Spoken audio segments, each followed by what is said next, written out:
Well, thank you for having me. It's wonderful to be here today.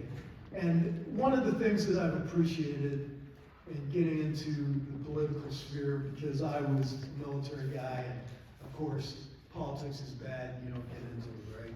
And so then our country doesn't have good people who are in politics, and I looked in the mirror and I asked myself, what are you willing to do about it? So one of the things that I've learned is how this process works from the very basics all the way up, where we have the precincts, where we establish a platform, and where the platform eventually gets national. There's no other country in the world that does what we do. So it's my privilege to be here today. It's my privilege to talk to you. Before I get started, I just want to comment on a couple of things that were talked about earlier. I flew for FedEx for a while, I'll get into that. But I went through Alaska, and they have ranked choice voting. And Alaska has no control over who represents them, because outside money controls it. They can't eliminate any of the folks that are in power right now. Nevada doesn't need to go that way. I just kind of wanted to say that. So it's my privilege to be here today. I'm Tony Grady, and I'm running to be your next U.S. Senator. Who here wants to fire Chuck Schumer? So the first step to firing Chuck Schumer is to beat Jackie Rosen in November. You gotta beat it. So there's two things I want to tell you about today. I want to tell you about my background, and then I want to tell you what I want to do as your next United States Senator. And going that way, I want you to understand why it is that I think you need to vote for me. I want to earn your vote today.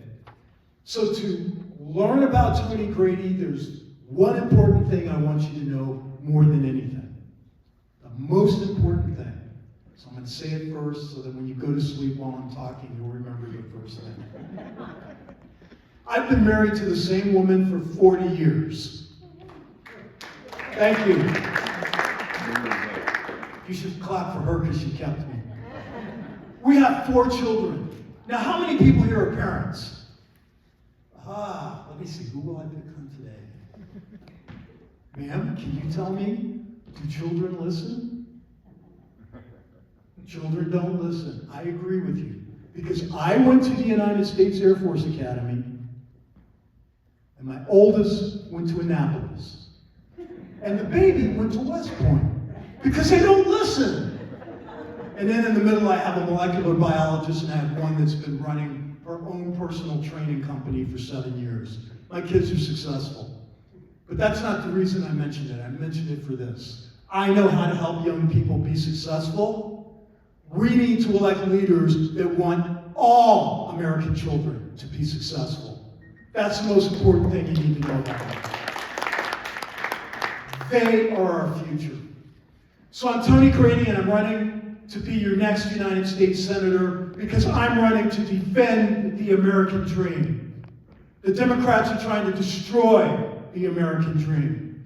But to know about me, you have to know where I started. My parents were born in the Jim Crow South in North Carolina.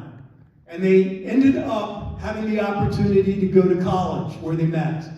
My dad got into vocational education, and he taught in several colleges, historically black colleges, for a few years, then got tapped to go into foreign service.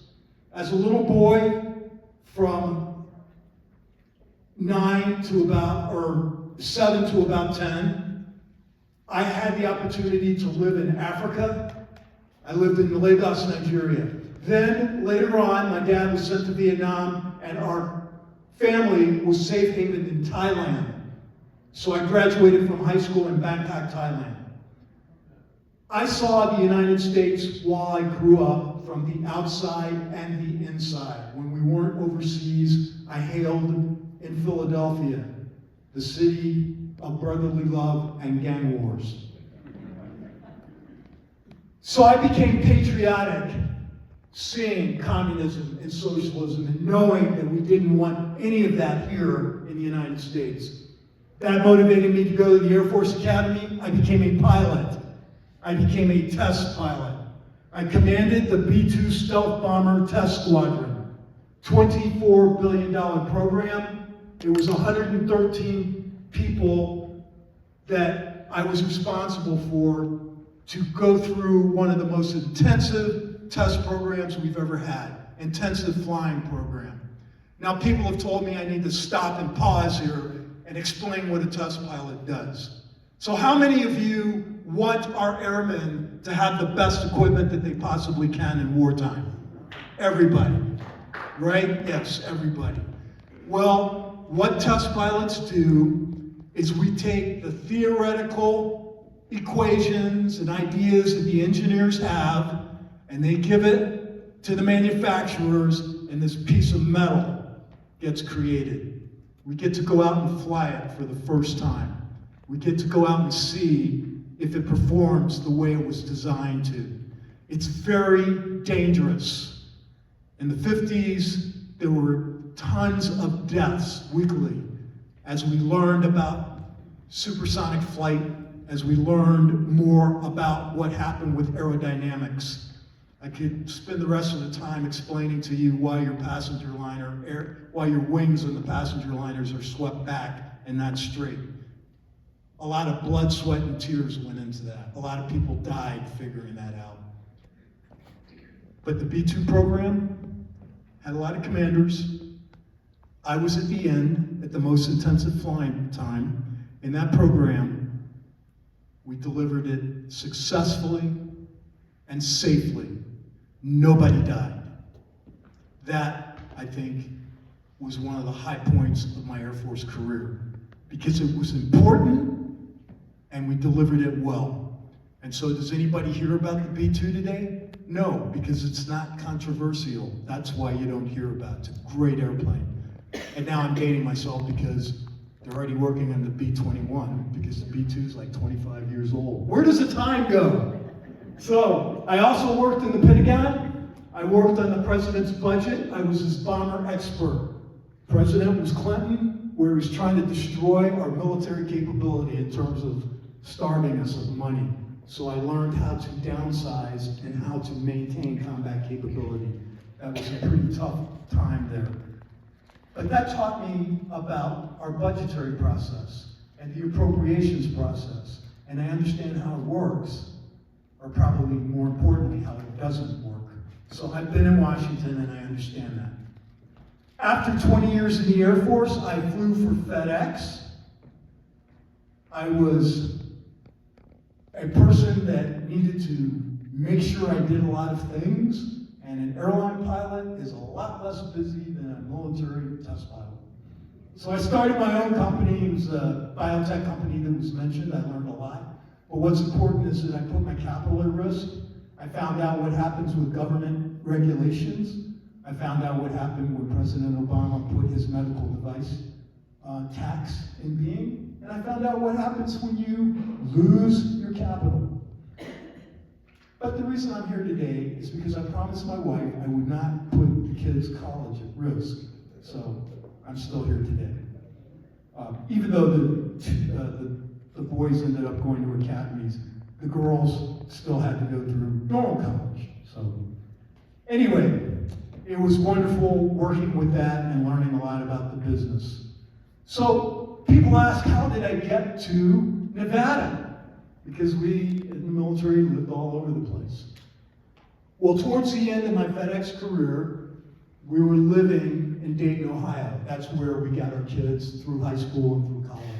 So when we decided to change the locks and move, we decided that we wanted to go to a place that wasn't as cold as Dayton, Ohio.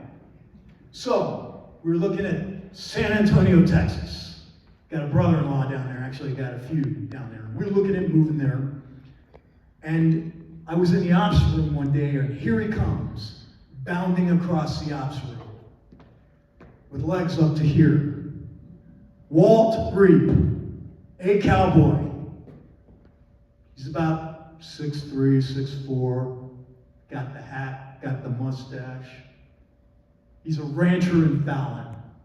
And he said, Tony, What's this I hear about Texas? I go, we're moving there. And he goes, no. You need to really look at Nevada. Why don't you look at Reno? So, my wife and I house hunted in both Texas and in Reno, in San Antonio and Reno for about 3 years. And we finally decided that we liked the mountains, we liked the high desert, but what sealed the deal was the people.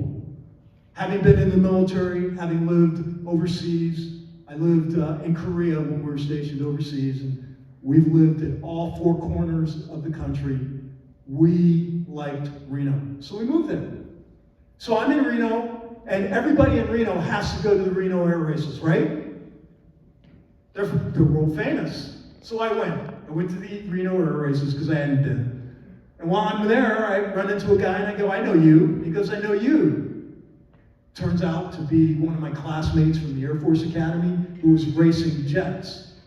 So he takes me over to the jet tent where all the other jet pilots who were competitors were racing. And I run into a guy by the name of Rick Vandam. And Rick says, hey, do you know my brother Dave? And I go, yeah, he was in my squadron at the academy. I eventually found out that there were 7 other of my Air Force Academy classmates in Reno. I walked into an instant home. So a few months after I met Rick, the air races approached me and they said, we need an air boss. And being the conceited pilot I was, I go, it's aviation, I can do it. Be careful what you ask for. So anyway, I worked at the air races for 4 years. I understudied the outgoing air boss for 2, and the last 2 years I was there as the air boss. While I was there, it was safe and successful. Nobody died. And that's important. So, what I want you to know about Tony Grady is that in my life, I have been tried and tested. And because I've been tried and tested, you can trust what I'm about to tell you. When you elect me to be your U.S. Senator, I will work tirelessly to seal the border, because without a border, we don't have a country. To get us back to energy independence, because when our energy goes down, everything in the supply chain will go down. And yes, food in the store will be less. And we'll stop having mothers who are on the lower edge of the economic spectrum having to decide between feeding their family or putting gas in the car. And then the third thing is that we need to get the United States back to its proper place on the world stage. Because when the United States leads, instead of reacting, there's more peace in the world. Those are the priorities that I will work on. And you can trust me to work on those priorities because I have experience in those areas to be able to work on those priorities. And having been in the military, I've worked with a lot of people that I've disagreed with. And I've figured out how to have a consensus and go forward. But don't let that bother you, because I will not give up principle. So I won't ever bend on that. But we do need to have our elected officials solve problems, and that's what I'm about. So, that's what I plan to do. I will tell you today that I can beat Jackie Rosen. I cannot beat Jackie Rosen by myself. I need you to be on my team. The reason that I want you to get on my team is I want you to think about this. I am the only Republican candidate running for Senate that can talk about all of these topics anytime. Military strategy and how you use the military instrument of power. Foreign policy and how you use the diplomatic instrument of power. And how the economic instrument of power is used in terms of fitting together with all of those. So at any given point in time, I can talk about those. I'm not going to say that I know everything about them. What I'm going to say is that I am conversant with them and understand how they are used, which is very important, because senators advise and consent. And I have the ability to do that. Joe Brown, who has endorsed my campaign, said that Tony Grady, the moment he gets in the Senate, could be in leadership because he has the background and experience to do it. So, I have the background and experience, and Chuck Muth, who has written in his political commentations and also in the newspaper, he said that Tony Grady has a skill set that none of the other candidates running for U.S. Senate can touch. The other thing you need to think about is that we've lost many people out of the Republican Party. And we know that, especially in Clark County and Las Vegas in particular, it's a very transitory environment. The largest voting bloc in our state are the independents. They make up 44% of the voting bloc. I will stand here today and tell you that I am a constitutional originalist and a fiscal conservative, and I will have the ability to appeal to many non-traditional Republican voters. So, I stand here saying that I have the best chance of beating Jackie Rosen because I am the best candidate in terms of qualification, and I am the best candidate in terms of being able to reach the largest group of the electorate. But I cannot beat Jackie Rosen by myself. I need 3 things from you. I need you to get on my team by A, praying for me. B, I need you to vote for me. And C, I need you to donate to my campaign so that we can keep pushing forward. I am Tony Grady. I am running to be your next United States Senator. You can learn more about me at Grady4Nevada.com. That's Grady, F-O-R, Nevada.com. It's been my privilege to be here today. We can win this race. Aim high, Nevada. Thank you. Tony, that's a question.